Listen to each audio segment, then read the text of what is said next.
Welcome to the Thinking Fellows podcast.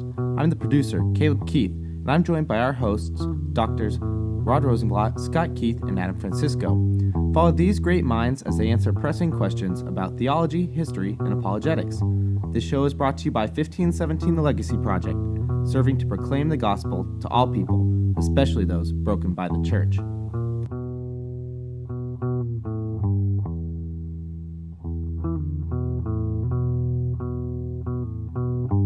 Welcome to the Thinking Fellows podcast. I'm producer Caleb, and today I'm joined by two of our regular hosts. Surprisingly, this time we're missing Dr. Keith. So with us today are Dr. Rod Rosenblatt and Dr. Francisco, and we have a special guest sitting in Dr. Keith's chair. That's Kurt Winrich, and Dr. Keith is probably a little sad because he's been wanting you on the show for a while, and we've been dying to do a couple episodes with you. Listeners might have heard your name mentioned here or there, and so we're glad to have you. In a little bit, I'll have you introduce yourself, and then we'll jump into the show. But before we jump into the show, I have just a couple quick notes. Over the last couple weeks, we've been asking for listeners to please consider donating to the show, and we've had some success on that front. So thank you to our new donors who have gone and made the jump from making it a free show to a paid show for themselves. We always appreciate that. It helps us bring you new content every week. It helps bring some of the special guests that we've had in the past, like Dr. Nestigan and Dr. Kolb. And we want to continue to provide you with those kinds of opportunities to listen to these great minds, come and sit around this table, or for us to fly out and meet them. And so, again, thank you for donating. And if you still haven't had time to go check out our donate section on the website, if you're thinking about it, you can go over to thinkingfellows.com. At the top, there's a big donate tab. If you click it there, you'll get a little more information about how it works. It's a really easy process. You just put your name, email address, credit card information, and the amount. You can add a special note if you'd like to us, and you can also send me an email at the Contact Us page if you have any further questions about how that process works. Besides that, make sure to catch us on Twitter and Facebook, Thinking Fellows at both places. It's at Thinking Fellows on Twitter. And as well, please go and subscribe using your favorite podcasting app and rate us on iTunes if you have a moment. All right, so let's jump into the meat of today's show. This is a part where I would usually toss it to Dr. Keith, but instead I'm going to toss it over to Kurt to just introduce yourself for a minute. Sure. Thanks, Caleb, and thanks, guys, for having me with you today. Looking forward to this. Yeah, I am just a Lutheran layman, late convert, raised in the church, but got a little poke in the eye from Rod Rosenblatt back in the 70s when he was my prof. He made me think about some things. It didn't totally stick at the time, but about 20 years later, I discovered Rod again in Southern California and made my way to his Thursday evening Bible studies. And as they say, the rest is history. I've always been interested in apologetics, even when I was at Westmont College those many moons ago. I was always interested in Walter Martin and Kingdom of the Cults, and had Mormons and Jehovah's Witnesses coming to the door, and always wanted to know how to deal with that. A good friend of mine was very much into that, and so he got me going. And then years later, as I raised children and saw them go off to college, sort of two and two came together for me in the sense that I realized that apologetics is not just how you talk to those Mormons that come to your door or the JWs.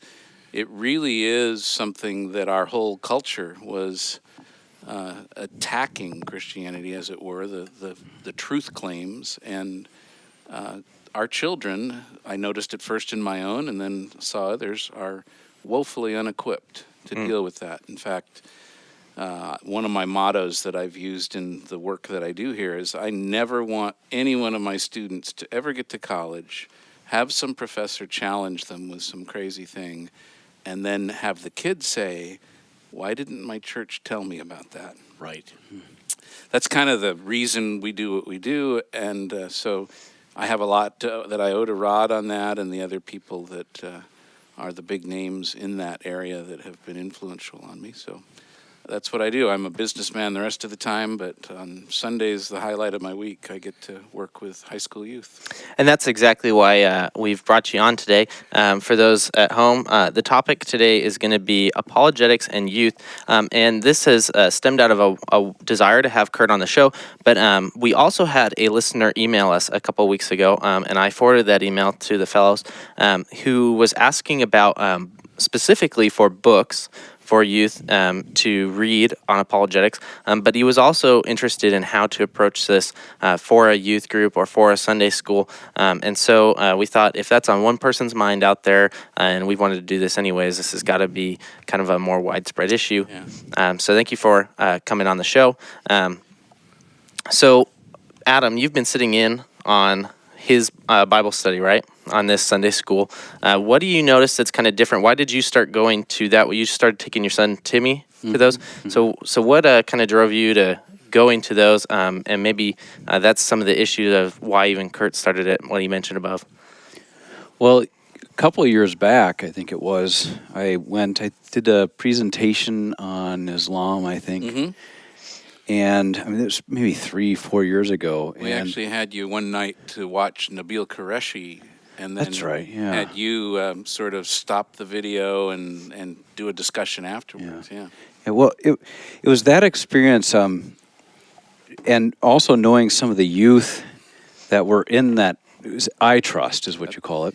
Yeah, the kids named it that about 10 years ago, and it was in the day when the iPod was new. And well, I always wondered where that came from. And I'm not It smart was enough to put two and two together. Something we let fly, but it's okay. Well, yeah, I was impressed at just how smart these young people were, how engaged they were, how interested they were in That's got to be questions the of only apologetic Sunday school nature. class for high schoolers in the country where that's true. Well, when I go and do these things, for years now, I've been going, not every weekend, but it seems like every weekend to a church here, there, and everywhere to talk on Islam or apologetics. And sometimes I'll do a Sunday morning thing.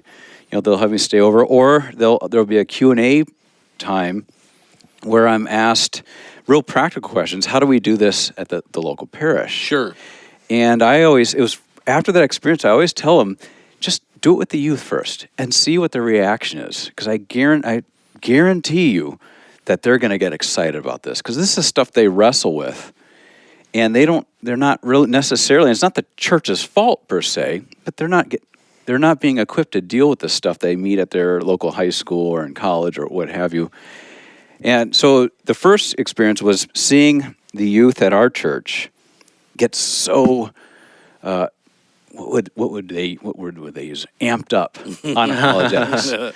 The second thing is my son, who's 12, has, because of a lot of things, the big thing has been a real practical problem with evil that we have in our family with my brother dying a couple of years ago. My son has all of a sudden asked all these very tough, skeptical type questions. And it started with the question, well, why is it, if God is so good and loving, he would allow this to happen to Uncle Josh?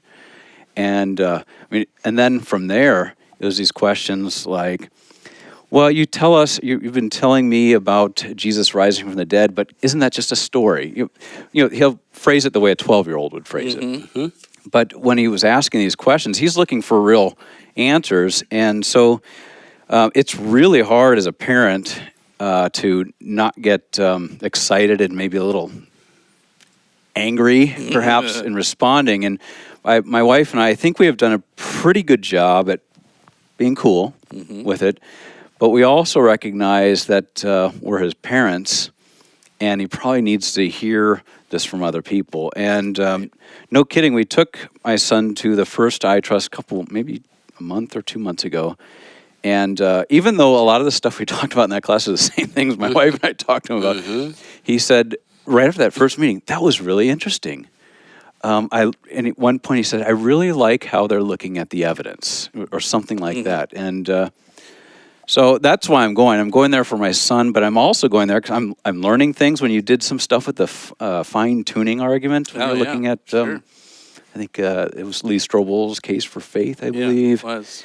I'm learning stuff, and I'm also learning how or trying to, watching your example, how to communicate this to a young audience. You know, I spend my time in the college classroom or at the churches speaking to adult groups. And I'm of the mind that, and there's been a lot of studies on this, or there have been a lot of studies on this, that we're losing Christianity is decreasing in terms of its influence and numbers and so on, not because we're losing adults, but because we're losing the youth. Even before they go off to college, they've already made up their minds. Some studies suggest that once they get away from out of their parents' house, they're gone. There's a book, it was a real popular level book, I forget who wrote it, called Already Gone, that said when they're in youth group, they've already made up their mind that they're gone. And that study said the reason why is because in Bible study or youth group, they're mostly learning morality. You're not dealing with the tough issues that would prepare them for college or a secular type of a critique of Christianity. Right. So that's my reason. And I have to say, again, to talk about I Trust at our church, it is just hearing these, I don't know, they must be 14, 15, 16. Yeah, well, there's some 17-year-olds there, but it ranges from 7th grade to senior in high school. Having them, I mean, they're watching these videos, and then they're dialoguing over the debates they watch or the content in the video, just how intelligent these young people are, and how excited they are to talk about it and to interact with Kurt here. It's remarkable. It's nothing I ever experienced growing up in youth group. Exactly. And I've not seen it anywhere else. Exactly. It was standard when I had students in class to say, look, if you're in the field of ed or DCE, Director of Christian Education, just go visit once, because I'm sure you've never seen anything like this. Yeah. And it's not that it's anything magical either. It's well, one of the things that I've became convinced of, maybe in raising kids, I don't know where I got this, but some of this I just stumbled into. But the main thing I do is I don't think of them as high school students. I think of them as peers. And we're learning together, and I treat them that way. In fact, I have some stuff that I wrote, I don't remember when I wrote this, like 8-10 years ago, but some foundational relational principles that I use to establish what we do at I Trust. And the number one is we're going to treat you as adults. I'm not going to try to make it something that I think young people would find more interesting. Now, I do make a concession in that almost every piece of curriculum that I use is video. So we watch things. And what a better way to get the best people in the world to come to your class. Right. So save a lot of money on flights. Yeah, a lot of money on flights and hotels. Exactly. So, today we watched Bill Craig, one of the best Christian philosophers out there, with Lee Strobel, of course, and John Montgomery all the time on videos that I have of him, and Stephen Meyer of the Discovery Institute on that, on the idea of intelligent design and information. And all these things have one big goal, and that is, again, think back to what I said a moment ago. If they get to college, basically the message they're going to get in most cases is almost a repeat of what Tim said, that isn't that just a story? Yeah. And they're going to get this, you're just believing a fairy tale. And my whole issue, my whole number one thing is to have them go out of there knowing that, no, this stuff is actually true. There's good evidence for it. And I think, I don't expect anybody, and this is, people that maybe think, oh, how could I do that? I don't know anything. Well, I think anybody can do this if they're committed to that idea that this stuff can be shown to be true. Find great videos of great people, and we can supply lists. I'll give Caleb some stuff to put up on the website. Look at those things, and your objective is not to have these high school kids get out of there having a degree in apologetics. Right. My objective is simply for them to know that later on, when they hear something, they go, you know what? My church did tell me about that. I can't really remember what they said, but I know who to call. Remember that old dude, Winrich guy? I could call him up, Yeah. And I mean, it's the same thing that I did when I had Rod as a prof, and I'd hear something that about either Luther or Lutheranism. I knew if I ever found him again, he's a guy I could ask for the parts I didn't understand, you know. But that's the idea: is get that little thing in their head that says, you know what, this isn't a fairy tale. Maybe I can't remember the argument for it, but I know people who do. Mm-hmm. I think that just takes you 100 miles down the road to where you got a kid whose faith is less vulnerable, I'll call it. Sure. It's amazing. I try to tell this to pastors. 2/3 or more of this is putting people in contact with really great material. Yeah. And never, never, never, never, never putting crap into their hands. Yeah. That, for some people, has been just sort of amazing. You don't have to get a degree in this. In the average conversation, so one of the best things you can do is to give them the best source you know of. Yeah. Yeah. This morning I asked Kurt if I could see his library of DVDs, because there's a stack of them up front. Mm-hmm. He said, sure. And he said, and look at these. He opens up this cabinet. I don't know, must be 200 There's DVDs. 200 of them probably, yeah. Yeah. No, on every conceivable subject. Yeah, they're all over the place, and that's what we try to do in the class. The other thing that I've done with the youth, and there will come a day, he said, hopefully, that 1517 actually has some sort of a formal curriculum for this. That's a vision we have with working with Dr. Van Voris as our new director of curriculum to try to get some of this stuff published, as it were. But from day one, we've thought that there are 4 things that I'm trying to do with these kids, and we call them the pillars of I Trust. And the first one is to teach the kids how to think well, which is, it used to be something you could assume that people could think. I'm not sure it is any longer, but so much of what they will hear among their peers in high school and certainly in college represent things that are just logical problems, fallacies, circular reasoning, false dichotomies, what I sometimes call postmodern cliches of relativism, pluralism, what is truth, those kinds of questions. So we spend some time working on thinking well.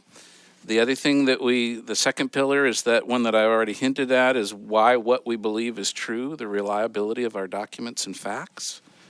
And the third is theology, which sounds funny to do, maybe, but maybe not. I think one of the big problems today is students, young people, don't actually really know what Christianity is. Yeah. Even though they go to church. Yeah. Mm-hmm. Yeah.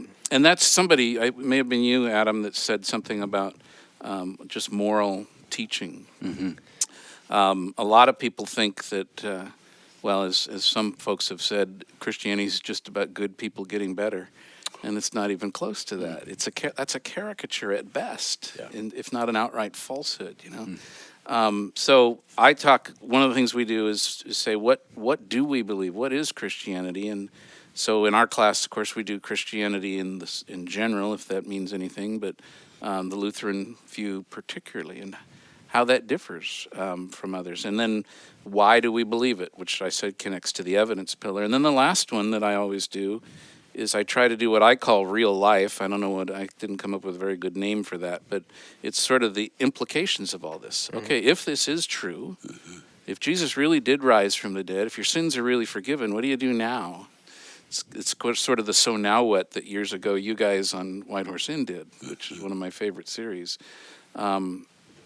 So that's where I look at social outreach, evangelism, those things that basically are the love your neighbor part of Christianity. So those are the 4 big things. And my theory in my class is just every 4 years I have a complete turnover in students. Mm-hmm. Mm-hmm. So just work through these in 4-year cycles. But right now I kind of do it off the cuff. I need to get it formalized, and I think that could help a lot of people. So absolutely. The dreams, anyway. Yeah, no, that's great. I think that is a good place to take our break. Once we come back, we'll dive into this a little deeper, maybe field some more questions at Kurt.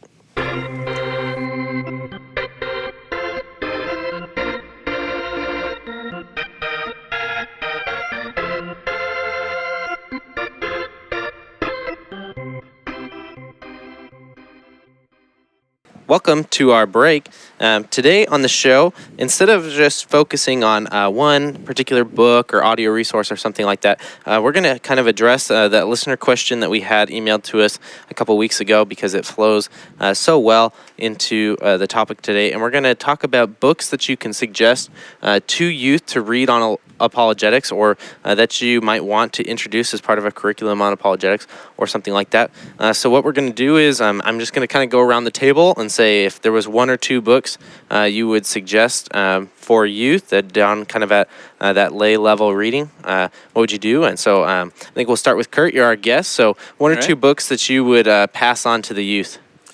Well, I'm gonna push back a little, Caleb, there. As you heard me say, one of the things I really believe in working with youth is to not think of them as youth, quite honestly.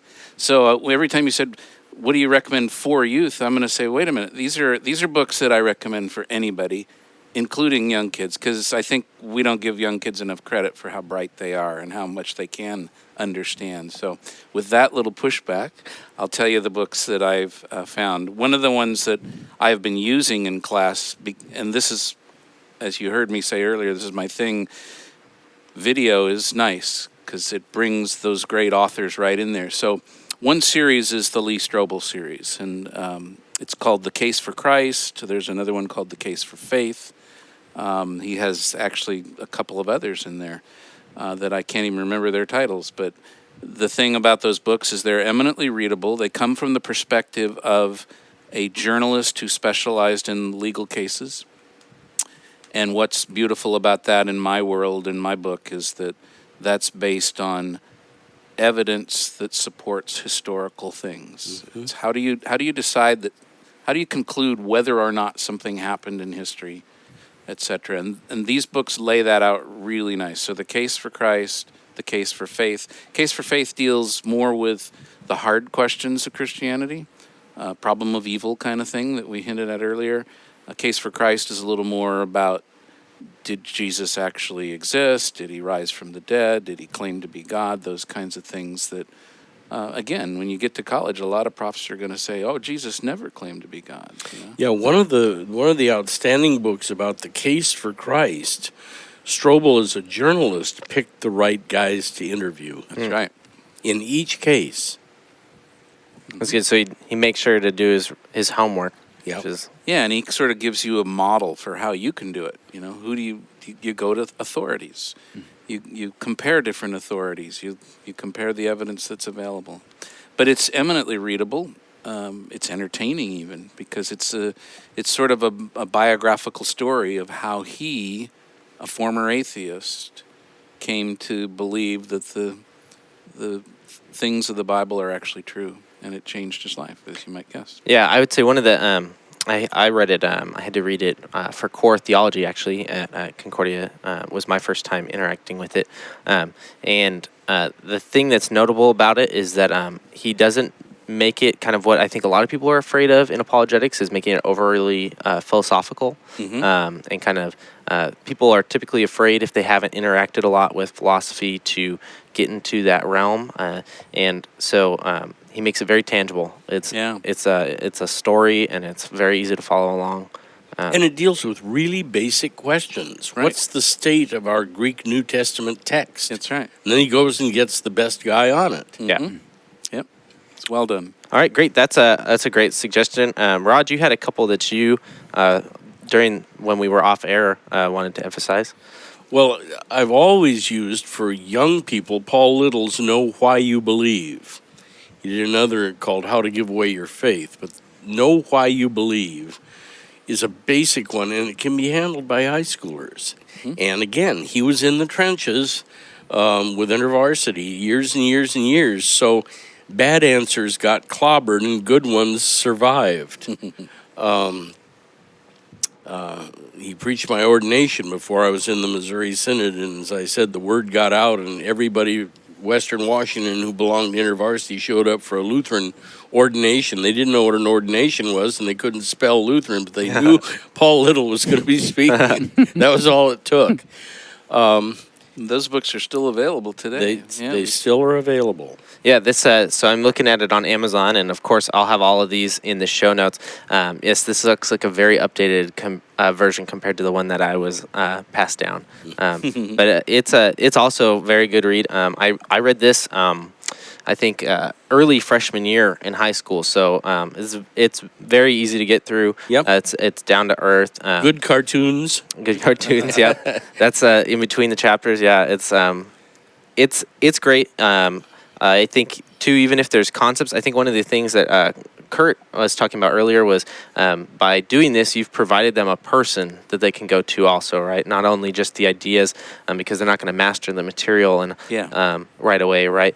Somebody they can go to. And so I think with all of these books, keep in mind is if they hit something that they need to question further, the people who hand these to them to read or suggest that they read them and things like that, you probably also should read it so that you can help them through some of these questions that they might. There are very few books that actually are written to give to non-Christians, but that's worth keeping in mind. F.F. Bruce's The New Testament Documents, Are They Reliable? The other one I'd like to mention is Dr. Montgomery's, used to be called History and Christianity, is now titled History, Law, and Christianity. He was given over national Canadian television to rebut a philosophical one that preceded him, the fellow used all secondary sources, and they asked Lewis to come over and rebut. He said, I'd love to, but I've had a heart attack and I think my traveling days are done. So they went to Dr. Montgomery. History, Law, and Christianity. And a high schooler can handle it. It's short. Yeah. And it's a great outline for the historical argument and the pieces parts of that. So I'd certainly recommend that one. It's short, it's readable, and intense, but short. Yeah, it packs a lot into those 110 pages. Yeah.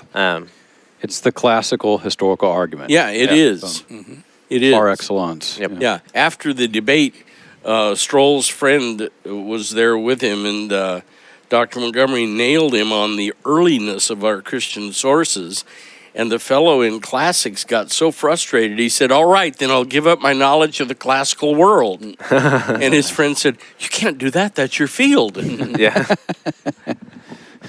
Yeah, John loves that story. That's amazing, though.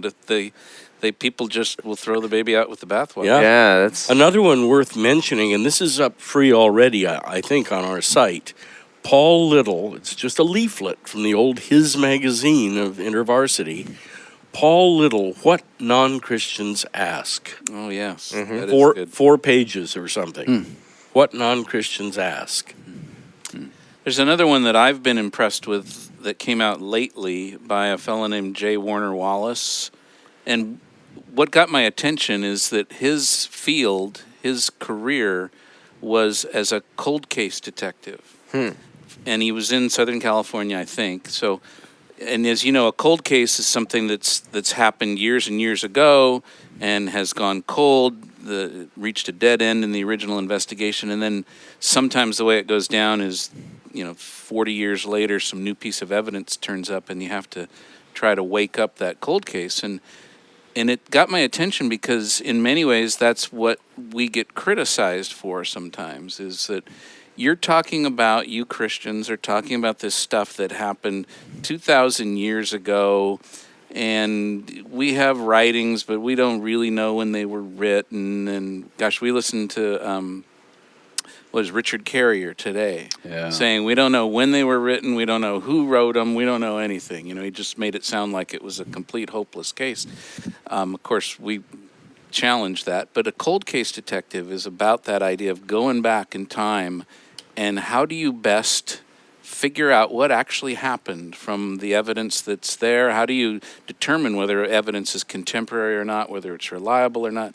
Right. So he has written, this guy J. Warner Wallace has written 2 books. One's called God's Crime Scene, where it's a cold case detective examines the evidence for a divinely created universe. That's sort of about, did God create things? And then the other one, that it was his first book, was called Cold Case Christianity, and the subtitle is A Homicide Detective Investigates the Claims of the Gospels. Terrific. And so these things are really well done, and the angles that we've talked about today, I think history-long Christianity comes from the historian and the lawyer.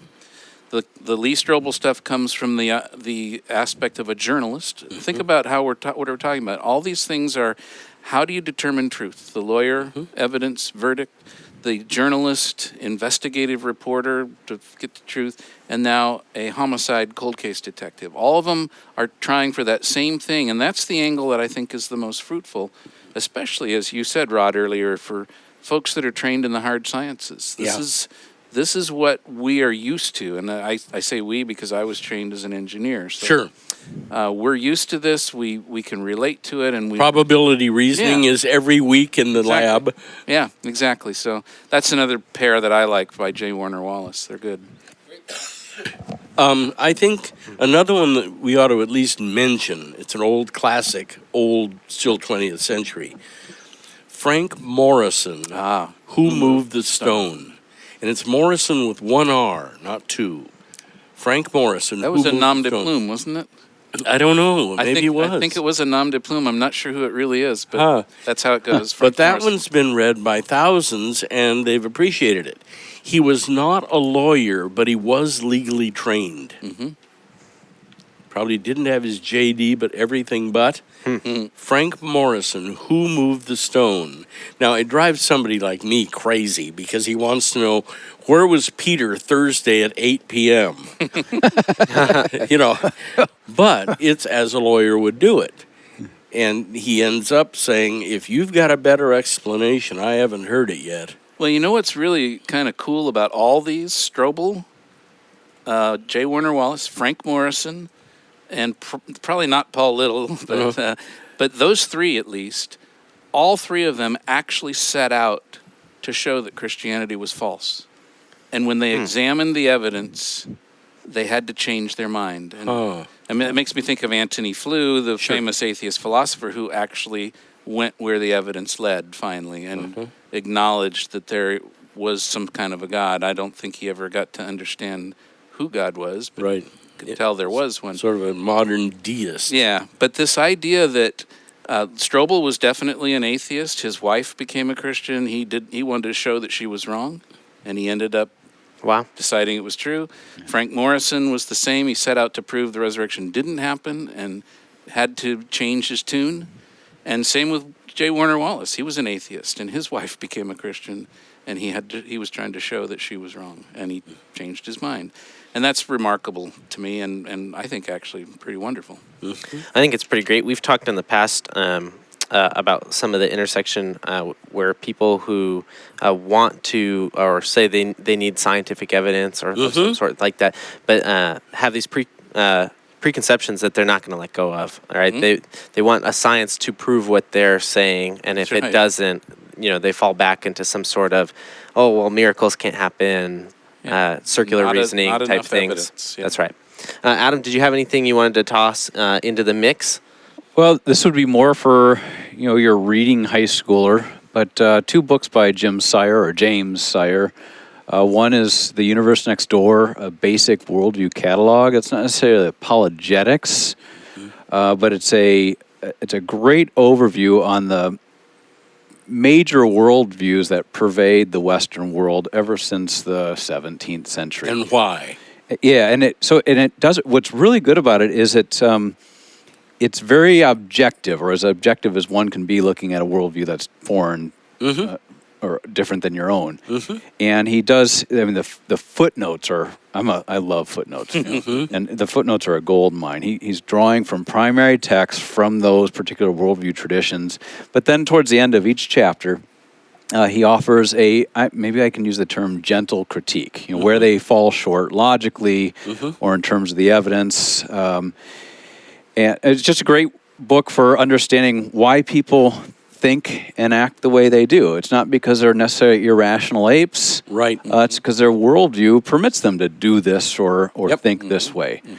The other book is more apologetics, and it's been a long time since I've read this. I just made a note to myself to pick it off the shelf when I get back to my office on Monday. It's called Why Should Anyone Believe Anything at All? Great title. Yeah, and it's a great title, especially for a sort of so-called postmodern context where everybody says whatever Yeah. to believe. You know, you can believe whatever you want. Yep. And he argues kind of for a Christian worldview, if you will. It's kind of a reform move, if you will. But it's very user-friendly, very easy to understand. I think the first time I read it was in your apologetics class. So great book. I could add more to that, but I think I should probably stop. Well, those are two good ones. Yeah. Yeah. No, we have a good list here. This is definitely going to be a chock full show notes, which is fantastic because these are like Kurt said, these are great resources, not just for youth but for everybody. And that's kind of good. I would personally, I would add one that I just read recently. It's by J.P. Moreland. It's called "Love Your God with All Your Mind," and I think this is kind of like a pre-apologetic, is how I would state it. It's about kind of Christianity's recession from reason and logic, Anti-intellectualism. Yeah, and so I think that one's actually a really good primer for students who maybe not like high intellectual Lutheran type of children or youth or anybody who's grown up in that tradition, but your evangelical friends, for sure, people who focus more on emotions than facts, this kind of brings out why those two things play hand in hand. You can't remove facts from the emotional equation, or else you have nothing to base anything off of. That's right. And so this book kind of, it's written by an evangelical who came out of this kind of worldview. And so this is, I think, an excellent one to kind of throw in there, kind of what Dr. Francisco was getting at, some of epistemological resources as well. We'd be remiss if we didn't at least mention the apologist of the century. Oh, yeah.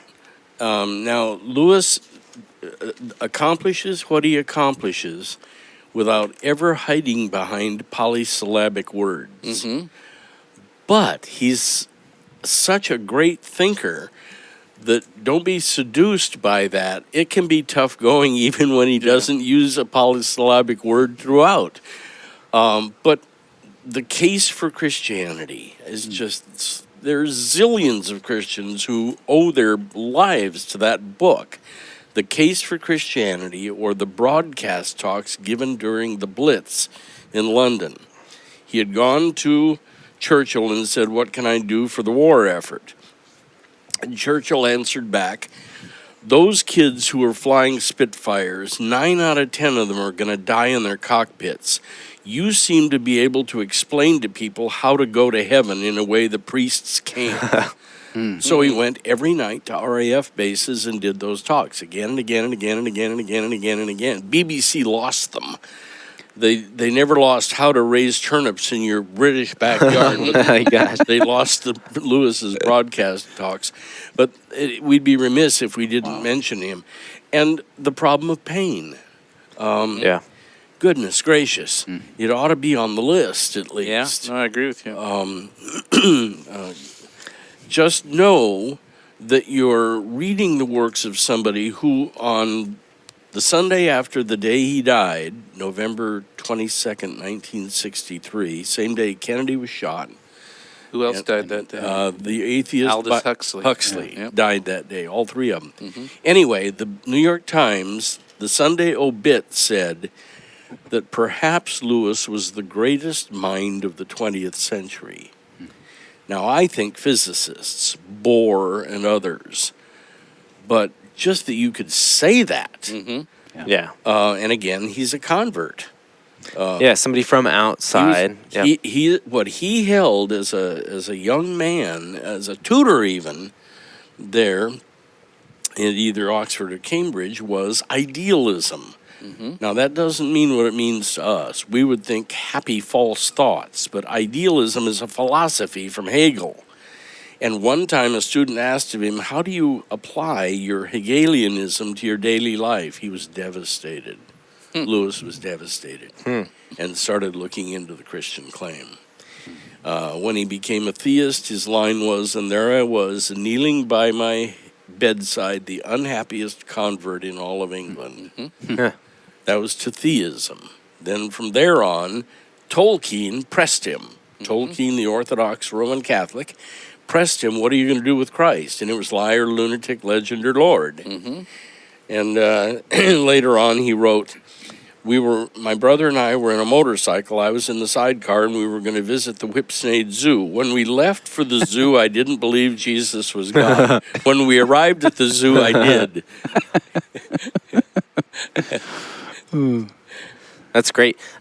So what was going to be a break segment kind of turned into the second half of the show, which is totally fine by me. I think you were talking about videos in the first half that you incorporate too. So resources are a huge piece of this, right? The people who teach are not one-man armies. That's right. Involved with this. There are a lot of helps to go with it. And so, Kurt, as a closing question here to kind of round out the show, I was wondering if you were going to give just a summary or a roundup or a piece of advice to pastors, DCEs, volunteers, people who are involved with training the youth theologically and apologetically, how would you suggest to them to start to introduce these things or to do this, since you've been doing this for so long? Yeah, that's a great question. And to be honest, I haven't really thought about that much. But as you're asking, it's coming to me that one of the things that I've seen happen at our church, actually, now, it's probably true that I stepped up years ago because this was something that I was concerned about and wanted to do. But I have seen some things go on at our church that I think might be a great way to try to find out who's interested. Because ultimately what I was going to say was, see if you can find, I would recommend a layman, but I don't know why really, but I would, that is interested in the truth of the faith, the truth of the Christian claims, that is got probably a hard sciences background. Yes. I think. Amen. And just see if you can find one of those in your congregation. And as I thought about how in the heck do you find one of those, I began to think that maybe a thing for pastors to think about is to take some of these resources that we'll put up on the show notes page, whether it be the Lee Strobel Case for Christ video or some of the others that we'll list, and maybe show them to your congregation. Yeah. Have a Wednesday night kind of thing where you invite everybody out. And I've seen this happen at our church where you do something like that, and there's somebody in the congregation that night that goes, "Oh my gosh, that's what I want to do." It happened at Faith Lutheran. I'm thinking of a specific example that I won't bore you with, but that'd be an interesting way to do it. Just actually show people that we have good evidence for the truth. That's going to help your congregation to start, and you might just find that person in there that's just sort of been thinking about it and says, "I would like to do something like that." And that'd be one way I'd suggest you try to find someone, and then just have this resource that we will be listing, all these different options, the books we've talked about, the videos that I'll give you a list of, and just say, here's some materials, just go for it. And we're going to end up offering outlines of those materials. That's Lewis and the others. That's right. Which really are walk-through, highlight. You can highlight it and just go from the outline itself to the presentation you want to do. All those, well, I think I've reached now between 400 and 500 of these Christian classics. Yeah. And they're made for that. Yeah. No, I've gotten to look over some of those as I was doing a lot of that scanning work last year. And these are going to be fantastic resources for people. I think especially those who in the church volunteer to teach and things like that, because you can teach from these very easily. They're very adaptable to what's going on. And so, I guess that's kind of a good place to start to wrap up the show here. 1517, one of the biggest goals at 1517, and I tell people this all the time as I go out and do things, or as people ask me, "What are you guys doing over there?" Is providing resources. Right. And part of the way we do that is by producing our own resources, like these outlines that are going to become available in the near future. This project is high up on the list of things to get done, as well as some of these books that we've talked about. 1517 publishes books as well, but then we also have, we are not afraid of the outsiders. In fact, we encourage you to go to the outside. And so this episode is hopefully going to be one of those big resources for people this week. The show notes are going to be thick, people, so make sure to go to thinkingfellows.com. There you'll be able to get all of the linkable show notes. Those will go to the various pages on Amazon or wherever those books are available so that people can buy them. And then I'll also include the lists of videos that Kurt has for me. Some of those I'm sure will be DVDs, others might be YouTube videos and the like that you might be able to access directly. So make sure to go check those out, share it with your friends, share it with your pastor, and have a good week, guys. We'll catch you next episode.